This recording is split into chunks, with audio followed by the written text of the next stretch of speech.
Have you ever felt like you're thrown a curveball so big that it threatens to knock you off your feet?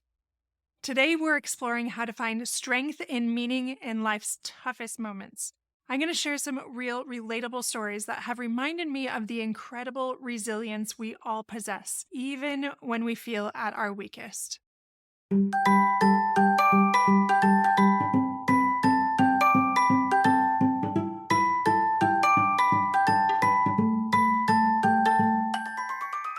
Hey parents, welcome to Fulfillment Therapy. Do you want to raise your kids better and have a stronger marriage?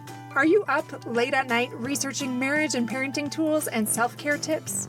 Do you start each day hoping for deeper connections and less chaos, but it ends with family arguments and going 12 different directions again? My name's Kendra, wife, mom, therapist, and growth enthusiast. It wasn't until I discovered how to fulfill my unmet needs that I was finally able to show up as my best self, as a spouse and parent. I realized that by meeting my needs, I could more fully meet the needs of my family, with more energy and less resentment. In this podcast, I teach parents skills like boundary setting, prioritizing personal needs, communication, and claiming ownership.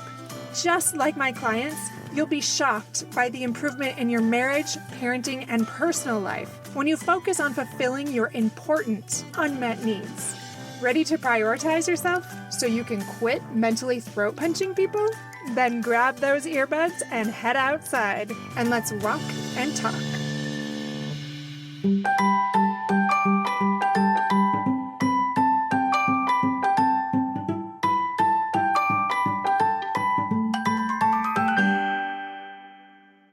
Welcome back to Fulfillment Therapy, the podcast dedicated to helping parents improve their mental health, wellness, and life fulfillment. I'm your host, Kendra Nielsen, and today we're tackling a heavy but important topic, dealing with the unimaginable and finding strength in life's toughest moments. This week's episode came about because of 3 friends that have reached out and shared their heart-wrenching stories with me. I won't share identifiers because I want to respect their privacy. But one of my friends talked about her husband's brain tumor returning and how it will keep coming back until it will potentially take his life. And all of these examples that I'm giving you are people in their young 40s. So times when you wouldn't expect such challenges. The second one was a friend that found out she has cancer all over her body and she's awaiting surgery and not sure of what the results will be. And then the third one is a friend that is currently undergoing chemotherapy, and she's struggling to find the energy for different milestones as they're coming up, and doing that with her only child when she's so sick and not sure what's coming next for her. So these stories, all coming in the same week, reminded me about the fragility of life and the immense strength we can find within ourselves, even when we feel at our weakest. Jodi Picoult says this: "The human capacity for burden is like bamboo, far more flexible than you'd ever believe at first glance." We all encounter moments that feel unmanageable. It could be a job loss or a divorce or financial struggles. I'm sure many of you have had all of those things or some of those things. But the lessons from those potentially life-threatening situations apply to all of us. When we are faced with those giant question marks in our lives or those moments of uncertainty, we often discover strengths that we never knew that we had. Think about Michael Singer. He wrote the book Untethered Soul and also The Surrender Experiment, and he was wrongly accused of fraud, and he faced years of uncertainty before they found out the verdict of that whole experience, and he lost his job, and he faced a lot of potential prison time and just living in that space for so long, like wondering what was going to happen. Through this ordeal, he learned profound lessons about surrender and inner peace that other people could not share on the same level. And think about I don't even know how many people have read his books, but potentially hundreds of thousands of people that he's reached, and he's been able to teach about surrender and cultivating that peace and that acceptance in ways that no one else could because of his experience. So how do we navigate those unimaginable challenges? When life throws us those curveballs, it's important to have some strategies in place. And here are just a few things you can use to navigate those tough times. And I do want to say here, it's not going to necessarily make it easy. These things are not easy. It might just be the thing that takes the edge off that helps us get through the next day. But these are things that can help. Number 1, practice acceptance. So acknowledge the reality of your situation without judgment. This is where I talk a lot about having curiosity instead of shaming yourself for not responding in the way that you would hope to. This does not mean that you approve of what's happening, but it allows you to focus your energy on moving forward. So just that acceptance, that letting go. The next one is developing a resilient mindset. So try to reframe your challenges as opportunities for growth. That sounds a little bit trite, but it really does work. So look for small ways to tackle problems and make those positive changes, even when things feel overwhelming. Like for my friend that is struggling to have any energy right now as she goes through chemotherapy, it could be as simple as, today I'm just going to connect with my daughter for 10 minutes in a deeper way and simply be present and available without worrying about the future. The next one is build a support network. So don't be afraid to reach out to friends. It's hard to be vulnerable. It's hard to be open, but that is what brings us joy as well. So reach out to those friends or those family members, or if you don't want to go there, you can also do a support group. People may not know you, but they can still offer that support. These connections are really crucial when you are experiencing those dark, tough, challenging times, because if you're doing it alone, that burden is so much heavier. And don't think less of yourself if you are reaching out. It's necessary to navigating this successfully. The next one is that small and simple thing that people minimize, but it's necessary, and that's engage in self-care. So are you neglecting yourself when you're stressed out? Do you prioritize the physical and emotional health of other people, or are you doing the same for yourself? So make sure you're getting enough sleep, make sure you're eating, and find time for exercise or even a little bit of play. It just helps you put fuel back in your tank so you can manage the challenges that are coming at you, sometimes faster than you can think. And last but not least, set small, simple goals, just like I talked about with my friend, of being present with her daughter for 10 minutes a day where she doesn't worry about the future. Maybe it's something else, like maybe if it's a job loss, it's like, okay, I can't redo my resume and talk to everybody to do all these things. It feels way too overwhelming, but I can research one job today and write down the 3 next steps. Even if it's tiny movement, it's still momentum. And as you're doing that, celebrate those victories. Another helpful thing you can do is somebody that you are reaching out to. You can be like, I am in a really dark spot and it's hard to have any sort of momentum when I'm here. Can you please be my accountability partner? And can you just check up on this one thing tomorrow, just a quick text, or next week? And can you keep asking me what my next thing is? Because I just need that extra support right now because I'm getting stuck. So how do we prepare for those potential setbacks if maybe we are not experiencing it or we haven't experienced that yet? Nelson Mandela said, "The greatest glory in living lies not in never failing, but in rising every time we fall." So we can't predict every challenge, but we can prepare ourselves. We can build that emotional resilience through coping mechanisms and self-care. So that's that first step. And if you are a little bit isolated, it's important to start that now, before tragedy strikes. Create a tribe of people you can reach out to and also people that you can help. It doesn't have to be overly needy or anything like that, just somebody that has your back and you have theirs. And the third one is get practical matters in order. This is a very simple thing that you can do. So that can be an emergency fund that you have set up. Having all your important documents in a very simple to access place, whether for you or for others, or ideally both. And also end of life discussions. I have those with my kids a lot. Like, all right, if something happened to me and dad, obviously we hope that never does. Where do you guys think you would want to live? Who would you want to stay with? And we also normalize death and we let them know we're not afraid of it and it's okay to have fear, but let's talk about it. And we have so many conversations that is not taboo. It's not overly scary to them at all. And that has become our family culture. And so they will be prepared and not blindsided if something was to happen. We've already had a lot of those conversations.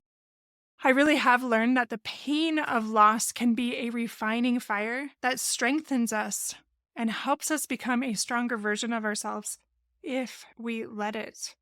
So again, thinking about the stories of my three friends, her husband having a life-threatening condition, or my friend with cancer, or my other friend also with cancer, but with chemotherapy. There is a major burden there for them. The one doesn't know what's going to happen to her daughter if she doesn't make it. The other one is worried about how her three children will get through it with all of the challenges they've had in their life. And the last one just doesn't know where to turn to get help for finding the best place for her daughter should she not make it. Those are big, challenging, horrible things to consider.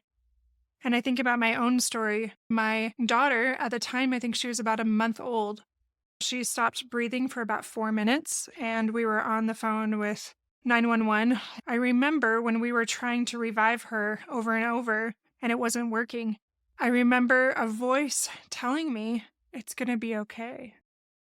And I knew even then, like that brought me peace. That gave me this comfort. But I knew that okay was relative. That voice did not tell me my daughter would survive, but it did tell me that it would be okay. And I believed that, and I trusted that. It is that letting go. It's that surrender, knowing that we may not know what the outcome is. We probably won't, but that we can trust that we can get through it, even if we don't know how. It's also important to find meaning in adversity. I've talked before about something called post-traumatic growth. This is a concept that says that people can experience positive change as a result of their struggles with any of those highly challenging circumstances. Now, sometimes we're tempted to go to that too quickly. Oh, that toxic positivity of, oh, it's fine, I have so many blessings, and minimize their experience is not that. But as you're working through your challenges, you start to find meaning and growth in your challenges. And you find that you're grateful for them in this very strange, conflicting way. That reminds me of the time when my son was in the hospital, and I was too, for a couple months with 3 kids at home. And I still feel very conflicted about it with my memories. Like some of the darkest memories of being in that small, dark room with my baby, nursing, and him not really nursing very well. He was 2 months premature, and just feeling so dark and sad, missing the holidays with my family, all of these things. And at the same time, how my tribe, my family, my friends reached out in support is above and beyond some of the most beautiful memories that I have. How they gathered to help and lift me. And those angels in my life that I never would have experienced without that opportunity before. Now, I want to talk briefly before I end about how we can support other people through these major life obstacles, because honestly, sometimes we don't do that very effectively, myself included. When someone we care about is going through a tough time, it's natural to want to help, but I'm going to give you just a few things that you could do that would be helpful and things maybe to not do. I just want you to practice active listening, so give your full attention and validate their feelings without judgment. Offer that emotional support and be present and empathetic, and provide comfort through words of encouragement or simply sitting in silence. It doesn't have to be like trying to fix all the things, but I'll go into that in a minute. And then you can provide the practical assistance. So offer specific ways to help with tasks or errands and respect their autonomy and boundaries. My youngest daughter has been in the hospital for the last 3 days. She has pneumonia and strep and has had an elevated fever for 2 weeks, has really struggled breathing. So she's in the hospital, and that has been a challenge. And she's been afraid. And I watched my oldest daughter. She wants to be a nurse. And I was just amazed, very impressed by her skill in doing this, offering that practical assistance. Like now I respond to my daughter, my youngest daughter, and I say things like, can I get you anything? Can I help? What can I do? And now my oldest daughter, instead of asking, she pulls out her nail stuff. Here, give me your hand. I'm going to do your nails. I brought the massage gun. Why don't I massage your back? And she's very proactive with doing things instead of, let me know how I can help. And it's just so beautiful. And I think that is a perfect example of how we can help others. Now, here's a few things you don't have to do. Don't offer unsolicited advice. So many people go to this and they try to fix their problems or tell them how they should feel. Please do not do this. We get a little uncomfortable, a lot of people that are not used to feelings or challenges, and they want to fill it up with lots of words or advice or platitudes or something, and you don't need that. It can be very simple. Do not minimize their experiences and say things like, it could be worse, or everything happens for a reason. I remember my sister talking about that when we lost our dad, my older sister. She said, I got so angry at God when people told me that God needed my dad more, and I started to hate him. So keep that in mind. Like, those platitudes don't always help, especially when you're thinking about the age of the child or different things like that. Maybe just putting a hand on their arm or just letting them know that you love them and you care and you're so sorry they're going through this. Just as long as they can feel your sincerity and your love instead of just being awkward or giving advice or going to that toxic positivity, that's what they'll remember. They just want to know that you care and you love them. And that's the important part. Do not pressure them to move on, but allow them to process their emotions at their own pace. It looks different for all of us, and don't judge them if it's too fast or too slow, because you can't say unless you've walked in their shoes and had the life they have had. All right, just a few last practical steps for coping with the unmanageable. Practice that mindfulness, that meditation to stay grounded, because you're going to need it.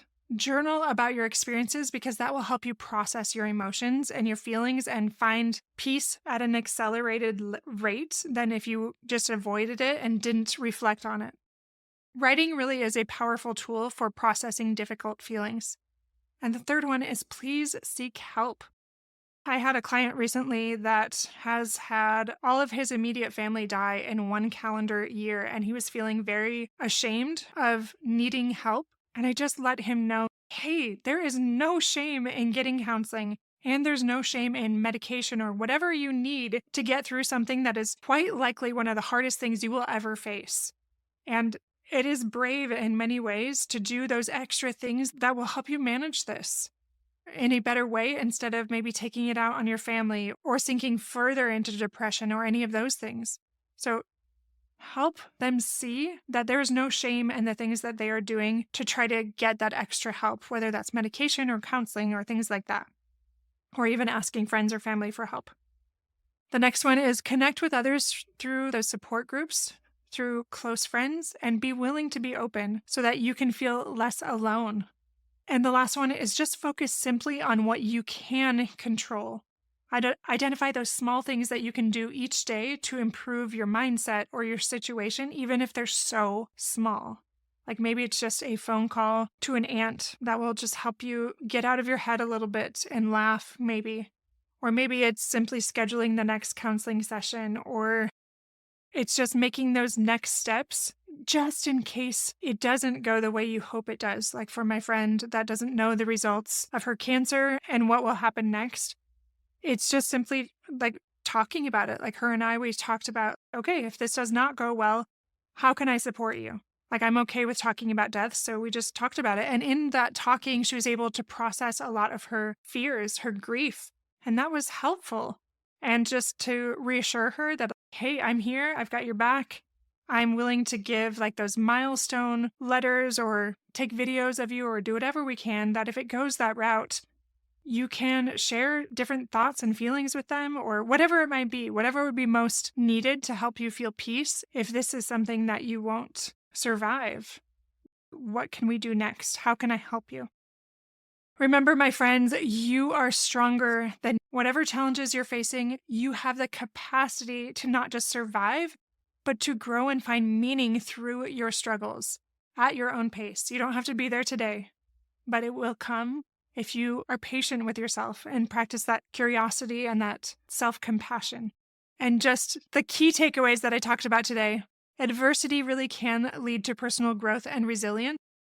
Preparing for those setbacks can reduce our anxiety and increase our readiness. And as we practice surrendering and letting go, we can be filled with greater peace and we can find meaning in adversity, and that can lead to personal transformation. But again, respect the pace and don't force that. Supporting others through tough times requires empathy and respect, and not just trying to fix things or go to toxic positivity or platitudes, because that doesn't help anything. Just simply love them. That is all I have for today, my friends. Until next time, this is Kendra Nielsen reminding you that even in life's toughest moments, you have the strength to persevere and the capacity to find fulfillment. Don't forget to check out our courses on fulfillmenttherapy.org if you want to start your online business or podcast, or if you want to take your wellness and mental health to the next level. We have several courses for that and some coming. That is for personal growth, that's for your marriage, and coming soon is for healing your home.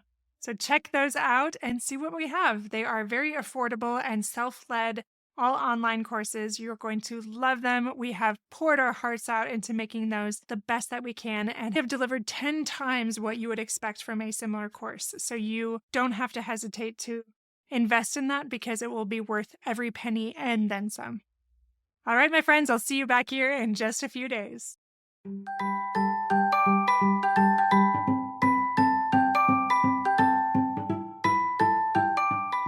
Hey friends, I hope you enjoyed today's episode. If you did, chances are someone else would too. Would you take 30 seconds to share this with a friend who's looking for greater family fulfillment? And while you're sharing, tell me what you think about the show by leaving a review on Apple Podcasts. It refuels me when I hear this podcast is helping you, no matter what your house or your hair looks like. I'll meet you back here every Monday and Thursday morning for more episodes. Until then.